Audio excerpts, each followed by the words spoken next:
오늘도 이 자리에 나오셔서 함께 예배드리는 모든 성도님들께서 말씀 충만하시고 성령 충만하시길 주님의 이름으로 축원합니다. 오늘 본문 말씀 54편은 지난번에도 한번 잠깐 언급드린 것 같은데 52편부터 이어지는 악한 사람들 시리즈 중에 하나로 볼 수 있습니다. 52편은 에돔 사람 도액에 대해서, 53편은 나발에 대해서 다루었다면 오늘 본문 54편은 하나님을 두려워하지 않는 원수들을 다루고 있죠. 그리고 54편부터 59편까지는 다윗을 대적하는 원수들 앞에서 다윗이 하나님께 드리는 기도입니다. 오늘 본문의 구조는 핵심 구절인 4절을 중심으로 대칭을 이루는 교차대구법이 사용되었습니다. 또 기록 배경은 오늘 본문 표제에 적힌 10사람이 사울에게 이르러 말하기를 다윗이 우리가 있는 곳에 숨지 아니하였나이까 하던 때입니다.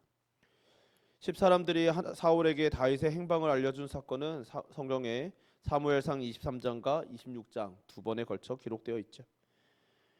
사무엘상 23장에 사울을 피하여 이리저리 도망하던 다윗과 그의 무리들이 어느 날 블레셋 사람들이 그일라를 쳐서 타작마당을 탈취하여 곡식을 모조리 가져간다는 소식을 듣게 되었습니다. 다윗은 비록 사울을 피하여 도망하는 처지였지만 이스라엘 왕의 왕으로 기름 부음 받은 사람이었다는 자각이 있었죠.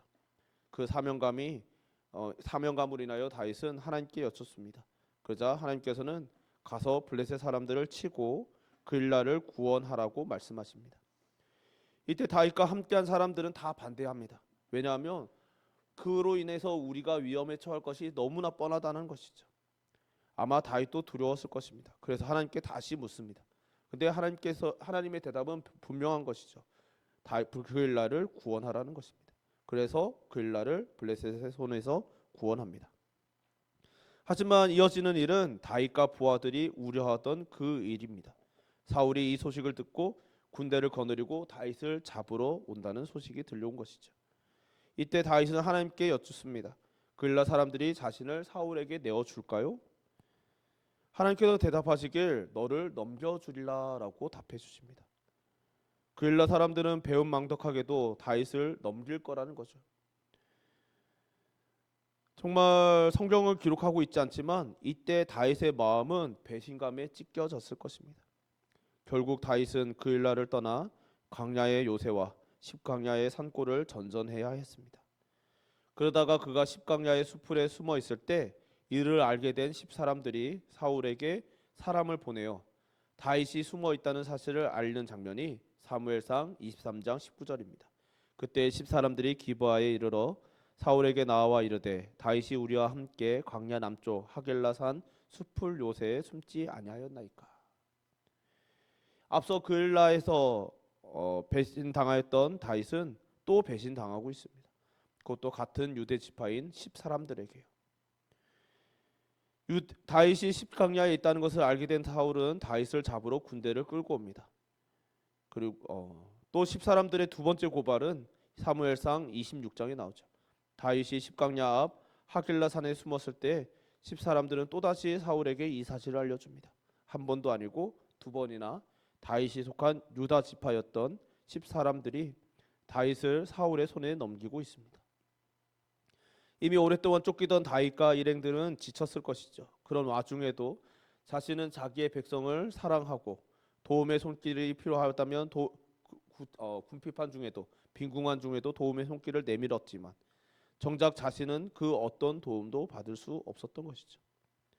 이것이 오늘 시편의 표제어에 짧게 10사람이 사울에게 이르러 말하기를 다윗이 우리가 있는 곳에 숨지 아니하였나이까 라고 쓰여진 이 표제어에 담긴 내용인 것이죠. 이런 것들을 염두에 두고 오늘 본문을 살펴보기를 소망합니다. 먼저 1절에서 3절은 다윗 자신을 구원해 주시고 변호해 주시고 판단해 달라는 간구로 이어집니다. 다윗은 1절에 하나님이여 주의 이름으로 나를 구원하시고 주의 힘으로 나를 변호하소서라고 간구하죠. 이때 주의 이름으로라는 표현이 특이합니다. 왜냐하면 일반적으로 사용되지 않는 표현이기 때문이죠. 아예 들어보지 않은 표현은 아니지만 일반적으로 기도할 때 사용되는 표현은 아닙니다. 일반적으로 우리들도 스스로도 기도할 때 우리가 주의 이름을 호칭을 부르면서 시작하지만 하나님의 이름을 부르며 기도를 시작하지만 하나님의 이름으로 시작하지는 않죠. 하나님의 이름으로 여호와의 이름으로라고 기도를 시작하지는 않습니다. 그러니까 이것은 일반적인 기도법은 아닌 것이죠. 이것은 그렇다면 이 주의 이름으로 구원해 달라는 표현을 왜 나온 것인가라고 생각하면 히브리인들의 문화, 정서를 생각해야 되는 것이죠. 히브리인들에게 그러니까 이스라엘 백성들에게 이름이라는 것은 그저 호칭이 아닙니다. 오늘날 현대인들에게 그냥 이름을 부르고 우리들에게 그냥 상대방의 이름을 부른다는 것은 그 사람이 그 이름을 가졌기 때문에 다른 사람과 구분하기 위해서 부르는 호칭인 경우가 대부분이죠. 그러나 이 히브리인들에게 이 이름이라는 것은 그 사람의 단순히 호칭이 아니라 인격, 성품, 그리고 그가 살아가는 전 생애를 포괄하는 의미입니다. 그러니까 그 사람을 아브라함이라 불렀을 때는 단지 그 아브라함이라는 객체, 그 인간의 육체만을 지칭하는 것이 아니라 그가 그동안 보여왔던 모든 인격, 그리고 그가 보여왔던 모든 삶의 궤적들을 모두 아울러서 호칭하는 것이죠. 그러니까 다윗이 오늘 이 본문에서 하나님이여 주의 이름으로라고 기도를 시작하는 것은 간구를 시작하는 것은 단지 그냥 하나님을 부르는 것이 아니라 내가 지금 이 기도하는 것은 하나님께서 그동안 보여주셨던 하나님의 능력과 하나님의 성품과 하나님의 그 언약을 모두 기억하며 그 모든 것에 의지하여서 기도한다라고 말씀드리는 것이죠. 즉 다윗은 하나님의 성품, 그러니까 자기 백성에게 선을 베푸시는 하나님이심을 아는 지식과 그에 대한 믿음을 가지고 있는 것입니다. 십사람들은 다윗을 두 번이나 배신하여 믿을 수 없는 이름이 되었지만 다윗에게 하나님의 이름은 언제나 믿을 수 있는 이름이었습니다. 그래서 그는 그 이름으로 구원하여 주시기를 구하는 것이죠. 다윗은 또 주의 힘으로 나를 변호하소서라고 구합니다. 자기 자신의 힘으로는 해결할 수 없는 상황이기 때문에 주의 힘으로 변호해 달라는 것입니다. 근데 여기서 변호해 달라는 이 단어의 원어는 원어적인 의미는 옹호하다, 신원하다, 무죄를 선고하다, 억울함을 풀어주다라는 뜻을 가지고 있습니다. 그러니까 단순히 변호라고 하면 내 억울한 처지에 대해서 변명해 주세요, 대신 해명해 주세요 이런 의미가 되지만 그 이상의 의미가 담겨 있는 것이죠. 하나님께서 내가 다윗이 억울하다는 것을 옳았음을 그 중에 와중에도 믿음을 지켰음을 변호해 주시기를 간구하지만 동시에 다윗이 의인이었다고 옳았다고 선언해 주시기를 선포해 주시기를 또 재판장으로서 판결해 주시기를 간청하고 있는 것입니다. 자기를 변호해 주시고 자기를 무죄라고 판단해 달라는 것이죠. 2절에 하나님이여 내 기도를 들으시며 내 입의 말에 귀를 기울이소서라고 말합니다. 다윗은 간절하고 강하게 간구하고 있는 것이죠. 또 3절은 다윗이 왜 이 기도를 드리게 되었는지를 설명하죠. 낯선 자들이 일어나 나를 치고 포악한 자들이 나의 생명을 수색하며 하나님을 자기 앞에 두지 아니하였음이니이다. 여기서 낯선 자들이란 원어적으로 낯선 자들과 포악한 자들은 하나님을 자기 앞에 두지 않는 사람들이죠. 근데 원래 낯선 자는 원어적으로 일반적으로 어떤 때 쓰냐면 이방인들을 지칭할 때 쓰입니다. 그러니까 이스라엘 백성들이 아닌 하나님의 언약 백성이 아닌 언약 밖에 있는 이방인들을 지칭할 때 이 낯선 자들을 사용하는데 오늘 본문에서는 표절을 보아도 그 배경을 보아도 이 낯선 자들이 이방인들을 말하는 것이 아니죠. 십사람들 혹은 자신을 쫓는 사울을 의미하기 때문에 이 낯선 자들은 원어가 품고 있는 그대로의 뜻, 즉 예상치 못하게 등장을 예상치 못한 자들을 의미하는 것이죠.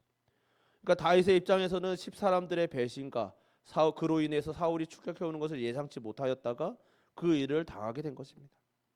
된 것을 이야기하는 것이죠. 포악한 자들이라는 말은 두려워하게 하다, 공포스럽게 하다, 떨게 만들다라는 뜻에서 나온 단어입니다. 그러니까 포악한 자들은 놀라게 하는 자들, 공포스럽게 하는 자들을 말하는 것이죠. 그들은 일어나 다윗의 생명을 수색합니다. 그들은 모두 하나가 되어 일어나 다윗의 생명을 수색하는 사냥개처럼 혹은 몰입꾼처럼 다윗을 몰아가는 것이죠. 지금 다윗은 쫓기고 몰리고 있음을 느끼고 있습니다. 하지만 그들이 아무리 다윗을 공포에 떨게 해도 그들의 본질은 하나님을 자기 앞에 두지 않는 자들이라는 것을 다윗은 알았습니다. 하나님을 자기 앞에 둔다는 말은 하나님의 법에 순종하기 위해서 하나님을 의도적으로 따른다는 말이죠. 그러니까 하나님의 말씀을 하나님을 의도적으로 따르려고 애쓰는 자들입니다. 정말 그러니까 이 말 결국 우리가 두렵고 떨려도 정말 때로는 더 무서워 보이는 사람이 당장 우리 눈앞에 칼이 닥쳐와도 칼이 겨누어져 있어도 정말 끝내 하나님을 부인하지 못하게 되는 이들이 바로 그런 이들인 것이죠.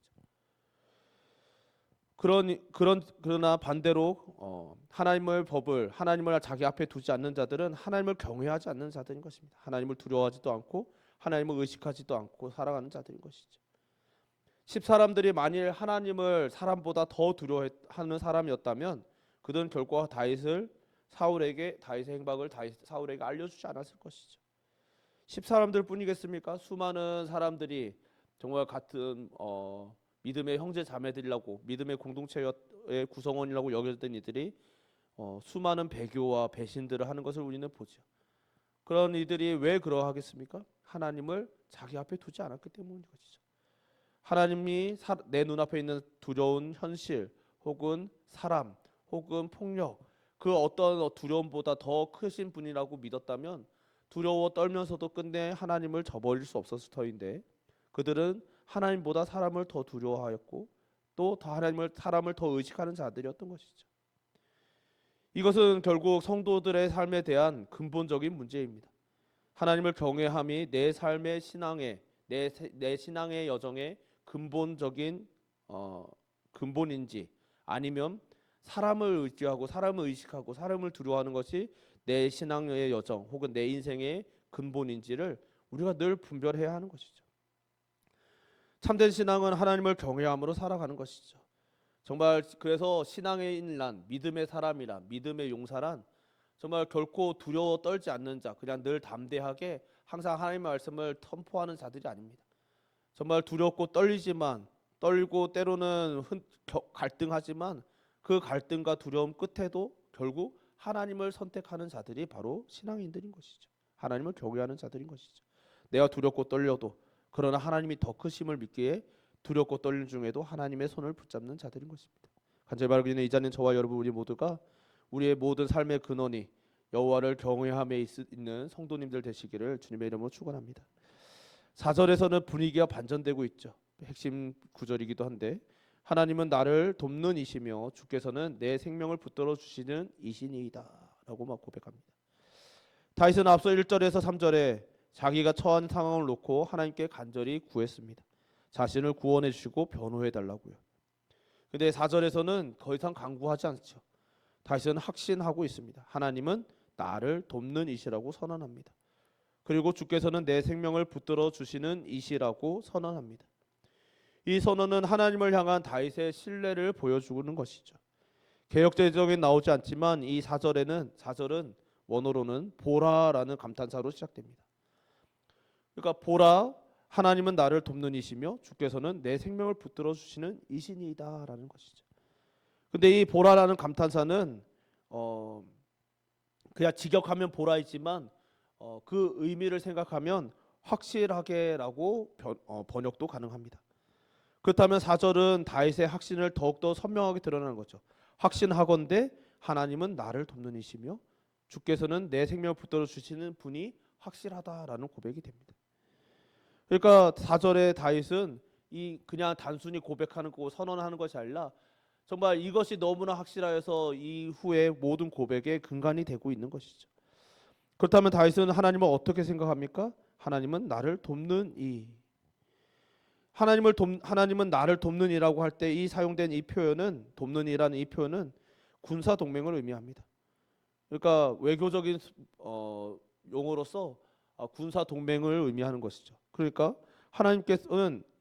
다윗은 하나님께서 맺어주신 언약 안에서 하나님께서 반드시 자신을 도우러 오실 분임을 그 동맹의 언약에 근거해서 동맹국은 반드시 구원하러 동맹군에게 가야 하듯이 정말 하나님께서는 그 언약으로 인하여서 맺어주신 그 언약에 근거하여서 반드시 자신을 도우러 오실 분이심을 확신하는 것이죠. 뿐만 아니라 세상의 통치자이신 주님은 다윗의 생명을 붙들어 주시는 분, 지탱해 주시는 분이심을 알고 있습니다. 좀 더 풀어 말하면 다윗의 생명은 수색하는 사울이나 사울에게 협조하는 10사람들에게 달려 있는 것이 아니라는 것이죠. 우리는 흔히 우리 눈앞에 있는 큰 산을 포함하여서 이 큰 산에서 내가 잘못 헛디디면 혹은 우리 눈앞에 있는 대적들이 나에게 칼을 찌르면 내가 죽을 것이고 정말 그런 공포, 그런 두려움들이 우리에게 있죠. 그러나 다윗이 고백하는 그 고백은 우리 눈앞에 당장 칼이 휘둘려지고 있어도 찌르고 들고 있어도 혹은 우리 눈앞에 까마득한 절벽이 놓여 있어도 그것이 우리의 생명을 주관하는 것이 아니라는 것이죠. 다윗의 생명은 성도의 생명은 사람이 아니라 우리의 상황이 아니라 현실이 아니라 하나님께 달려 있다는 것입니다. 이 확신이 5절로 이어지는 것이죠. 주께서는 내 원수에게 악으로 갚으시리니 주의 성실하심으로 그들을 멸하소서. 다윗을 도우시는 하나님께서 다윗의 원수에게 악으로 갚으실 것입니다. 다윗은 그것을 아는 것이죠. 그것을 알기에 이것을 확신하는 다윗은 다시 한번 하나님께 간구합니다. 주의 성실하심으로 그들을 멸하소서. 이때 다윗은 주의 성실하심으로라고 말하고 있죠. 이 앞에서 주의 이름으로 그리고 주의 힘으로라고 말하던 다윗이 이제는 주의 성실하심으로라고 말합니다. 다윗이 하나님께 간구하는 근거는 언제나 하나님의 성품인 것을 우리가 보고 있는 것이죠. 다윗은 하나님의 성품에 의지하여 간구하고 있습니다. 이것은 언제나 우리 모든 성도의 기도의 근거이기도 하죠. 우리가 기도할 때 단순히 기도를 이렇게 하라고 배웠으니까 기도하는 것이 아니라 우리가 부르는 그 하나님, 우리가 하나님이라고 부르지만 그 하나님이라고 부를 때는 우리가 지나간 주일에도 들었지만 그 하나님은 엘로힘이죠. 엘로힘은 창조주 하나님이시죠.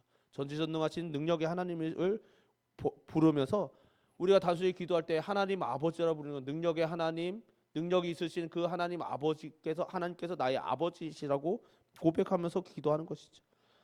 그러니까 우리는 단순히 의례적으로 사용되는 그 하나님의 이름에는 담겨 있는 뜻들이 있는 것입니다. 그리고 그것을 다윗은 그 성품에 의지하여 간구하는 것이고 우리가 의식하든 의식하지 않든 우리들의 간구 또한 그것을 담고 있는 것임을 믿어야만 하는 것이죠. 그래야 다윗은 다윗이 그러했듯이 그래서 우리 성도들은 그 하나님께서 우리 기도에 응답하셔야 할 근거가 우리 자신이 아니라는 것을 늘 인정해야 합니다. 우리는 때로는 인간들은 다 똑같습니다. 저도 그러하고 이 세상에 있는 모든 사람들이 아무리 믿음의 연수가 깊어지고 거룩해 보이는 사람이라 할지라도 정말 그 모든 사람들은 자꾸 조그만한 끊임없이 싸워야 하는 것이 있죠. 내가 그동안 싸워왔던 나의 기도, 내가 싸워왔던 나의 믿음의 연수, 내가 주님을 향해 드려왔던 헌신. 정말 그 헌신이 때로는 하나님을 향하여 드린 우리의 마음이 배신당한 것과 같은 순간들이 우리에게 언제나 다가올 수 있는 것이죠. 그러나 우리가 기도해야 되는 것은 내가 지금까지 기도해왔으니까가 아니라 하나님께서 하나님의 성품이 언제나 인자하시고 주의 백성들을 그 언약을 지키사 그 백성들을 돌보아 주시는 분이심을 신뢰함으로 그 언약에 의지하여 말씀에 의지하여 하나님의 성품에 의지하여 우리들이 늘 간구해야 하는 것이죠. 간절히 이 자리는 저와 여러분 우리 모두가 하나님의 성품에 의지함으로 즉 하나님을 더 잘 알므로 하나님을 의지하며 이 믿음의 경주를 끝까지 완주하시기를 주님의 이름으로 축원합니다. 6절과 7절에 다윗은 자신의 기도가 응답된 것을 아는 것처럼 보입니다. 6절에 내가 낙헌제로 주께 제사하리이다. 여호와여 주의 이름에 감사하오리니 주의 이름이 선하심이니이다. 여기서 나오는 낙헌제는 의무적으로 번제처럼 의무적으로 반드시 드려야 하는 제사가 아닙니다. 그냥 자원하는 마음이 생겼을 때 드리는 감사와 찬송의 제사인 것이죠. 그러니까 낙헌제를 드리겠다는 것은 하나님께서 자신의 기도에 응답하셨다는 것을 전제로 드리는 것이죠. 과거 자신의 삶의 은혜를 베푸셨던 하나님께서는 지금 이 상황에서도 구원하실 뿐 아니라 은혜를 베풀어 주실 것을 압니다. 다윗은 또 여호와여 주의 이름에 감사하오리니라고 말하죠. 여기서 감사한다는 말은 그냥 홀로 조용히 드리는 감사가 아닙니다. 그냥 다윗은 대중 앞에서 공개적으로 하나님께서 행하신 일을 인정하고 증언하겠다라고 말하는 것이죠. 정말 내가 따르는 이 무리들 앞에서 혹은 나를 향하여 달려오는 이 원수들 앞에서 그 모든 대중들 앞에서 하나님께서 나를 구원하셨다라고 선언하고 선포하고 감사하고 정말 예배 드리겠다는 것입니다. 이것은 신앙에서 대단히 중요한 점인 것이죠. 왜냐하면 이것이 하나님께서 우리에게 요구하시는 것이기 때문입니다. 우리가 올려드려야 할 예배이기 때문인 것이죠. 우리는 갈수록 이제 세월이 가면서 정말 하나님께서 주신 은혜를 꽁꽁 싸매는 것이 한국 교회 안에 정서적으로 자리 잡고 있는 것 같습니다. 정말 남들에겐 비밀입니다라고 사역하다 보니까 그냥 조용히 자기가 받았던 은혜뿐만 아니라 자신이 당한 환난도 또 어려움도 기도 제목도 그냥 비밀이라고 말하면서 다가오시는 분들이 참 많았습니다. 그러니까 내 고난이 너무 부끄러운 것이죠. 때로는 내가 받은 은혜도 공개적으로 하면 혹시 질투를 살까 두려운 것이죠. 그래서 숨기고 제한적으로 나누는 것이죠. 그런데 다윗은 이것을 공개적으로 하는 것입니다. 이럴 때 이 고백이라는 것이 얼마나 대단한 확신인지 사실 저도 사실 약간 티끌만한 의심이 있고 두려움이 있는 순간들이 있거든요. 하나님께서 구원해 주셨고 하나님의 성품을 믿고 하나님께서 마침내 우리를 완주케 하사 여호와의 존전 앞에 서게 하실 줄 믿습니다. 그런데 그 과정에서 하나님께서 그 약속하신 것들이 내가 선포한 것보다 훨씬 늦게 이루어지면 어떡할까요? 라는 생각이 두려움이 들 수 있는 것이죠. 다윗은 지금 10사람들에 의해서 사울이 추격해 오는 상황인 것입니다. 그러니까 이 추격받는 이 상황에서 벗어나지 못하면 혹시나 어떡합니까? 벗어나지 못하고 잡히면 어떡할까? 이런 두려움이 있을 수 있는데 다윗은 전혀 그런 것을 걱정하지 않는 거죠. 하나님께서 나를 왕으로 삼으셨고 기름 부으셨으니 그 하나님의 언약은 확실하고 나는 반드시 이 위기로부터 벗어날 것이다. 내 눈앞에 있는 이 사울이라는 이 큰 산을 벗어나게 될 것이다라고 확신하는 것이죠.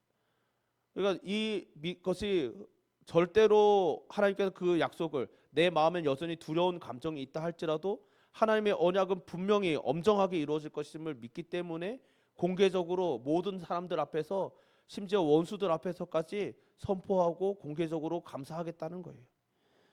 이것이 성도들에게 있어야 하는 것이죠. 하나님께서 우리에게 요구하시는 것이죠.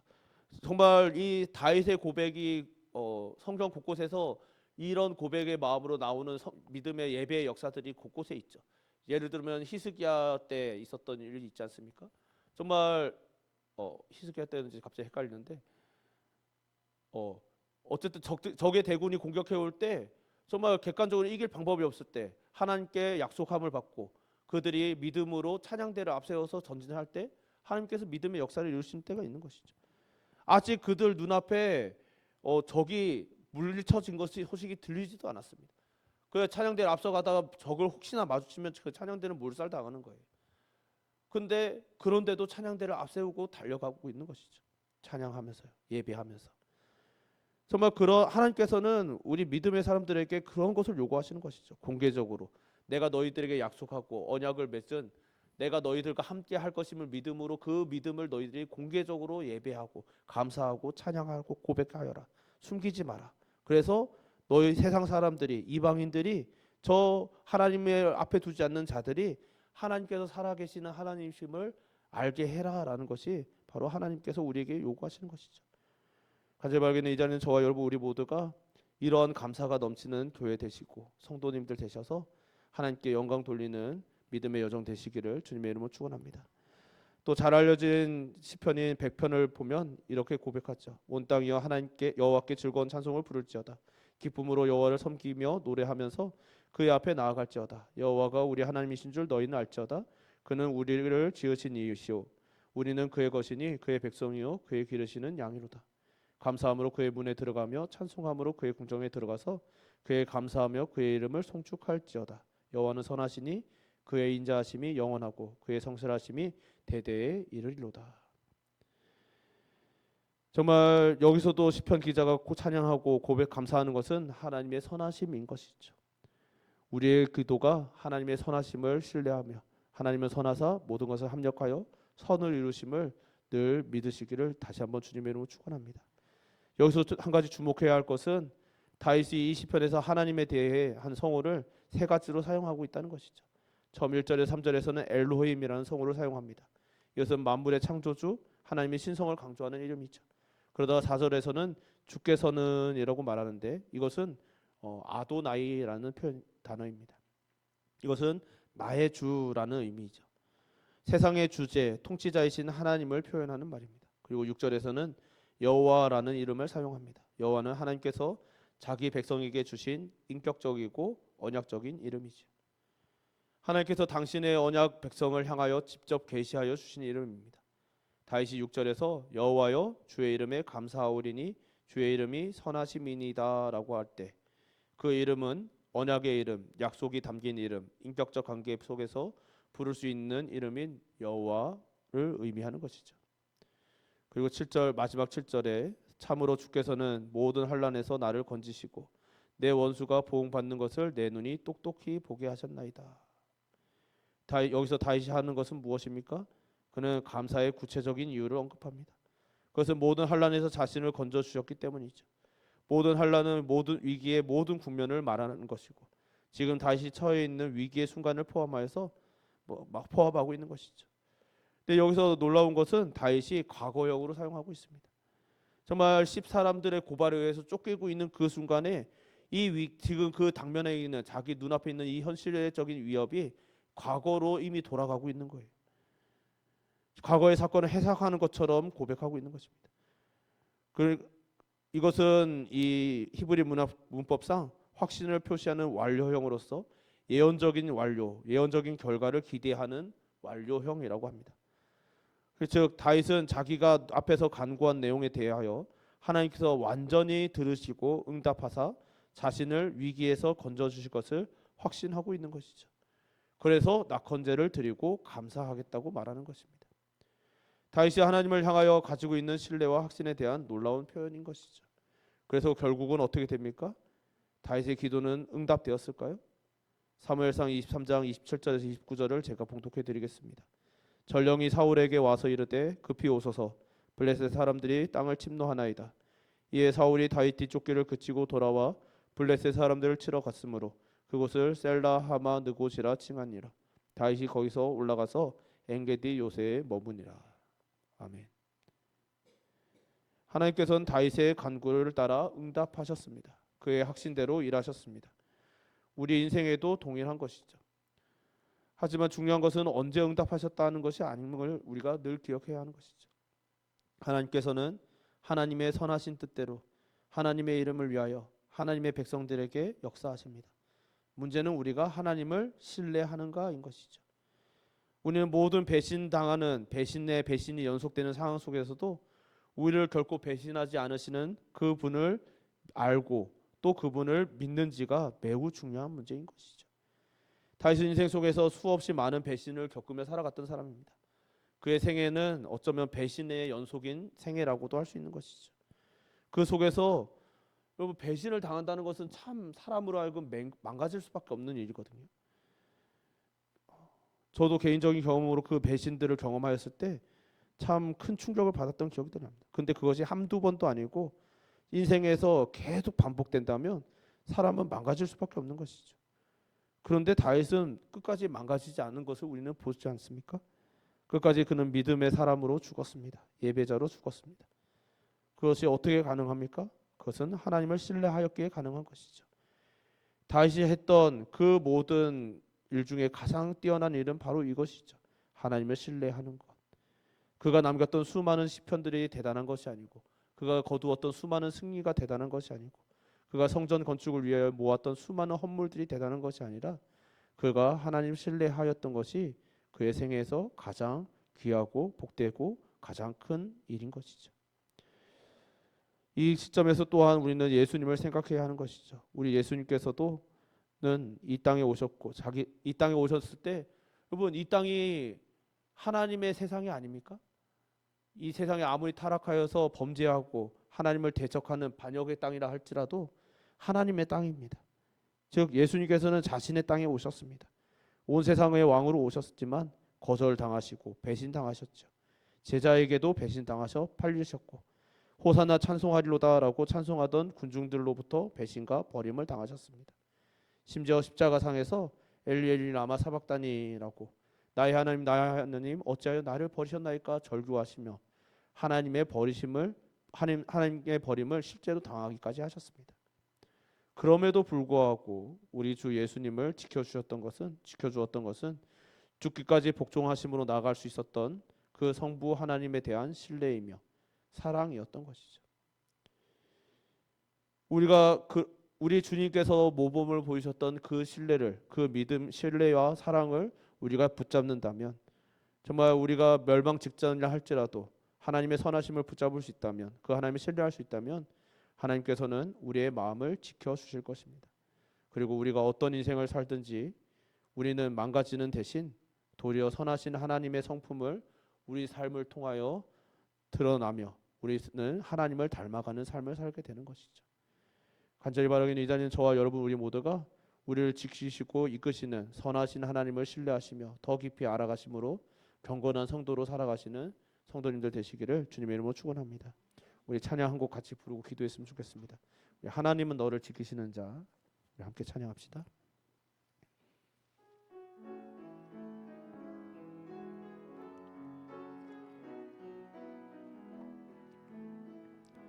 하나님은 너를 지키시는 자, 너의 우편에 그늘 대시니 낮의 해와 밤의 달도 너를 해치 못하리. 하나님은 너를 지키시는 자, 너의 환난을 면케하시니 그가 너를 지키시리라. 너의 출입을 지키시리라. 눈을 들어 산을 보아라. 너의 손 어디서 오나. 천지 지으신 너를 만드신 여호와께로다. 우리 잠시 기도합시다. 기도하실 때 하나님께서 우리를 지키시는 분, 또 하나님께서 우리를 인도하시는 분, 우리를 도우시는 분이심을 우리가 늘 신뢰하며 하나님의 선하심을 의지하기를 원하오니 주여 우리의 마음과 생각을 지켜주옵소서. 우리의 믿음을 지켜주옵소서. 우리 주여 한번 부르고 잠시 기도합시다. 주여, 사랑만 그냥 풍성하신 하나님 아버지, 오늘도 주님의 말씀을 의지하며 주님께 나아갑니다. 주 하나님 아버지께서 우리를 돕는 이심을 다시 한번 고백합니다. 주 하나님 아버지, 주님께서 우리의 그늘이 되사 주 하나님 아버지 정말 칼날 같은 그 뜨거움에서 우리를 건지시고 우리를 보호하시며 우리를 도우시는 시며 건져주시는 힘을 고백합니다. 주 하나님 아버지, 주님께서 우리를 돌보아심을 늘 신뢰하게 하소서. 주 하나님 아버지, 흔들리지 않게 하소서. 때로는 우리의 마음이 감정은 동요할지라도 우리의 의지는, 우리의 믿음은, 우리의 신뢰는 하나님을 향함으로 인하여 끝내 하나님을 선택하며 하나님을 경외하며 주 하나님 아버지, 우리 눈앞에 있는 태산이나 주 하나님 아버지, 우리 눈앞에 있는 원수나 주 하나님 그 어떤 것도 아니라 주 하나님 아버지 오직 하나님을 경외함으로 늘 여호와의 편에 서는 자, 주의 손을 붙잡는 자, 주의 손을 의지하는 자, 하나님의 선하심을 의지하고 신뢰하는 자, 주 하나님을 그리하여 믿음으로 날마다 하나님의 이름을 찬양하며 감사하며 고백하는 자 되게 하시고, 그리하여 우리의 믿음이, 우리의 예배가 주 하나님을 영화롭게 하며 하나님을 기쁘시게 하는 그런 예배 되게 하여 주시옵소서. 우리의 성도됨을 지켜주시옵소서. 사랑이 많으신 하나님 아버지, 주님께서 우리를 지키시는 선하신 하나님심을 다시 한번 고백하오니 우리의 믿음 지켜주시고 그 선하신 하나님을 신뢰하는 우리의 마음과 생각을 지켜주시옵소서. 늘 이끄시는 하나님께 감사드리오며 예수님 이름으로 기도드립니다. 아멘. 찬송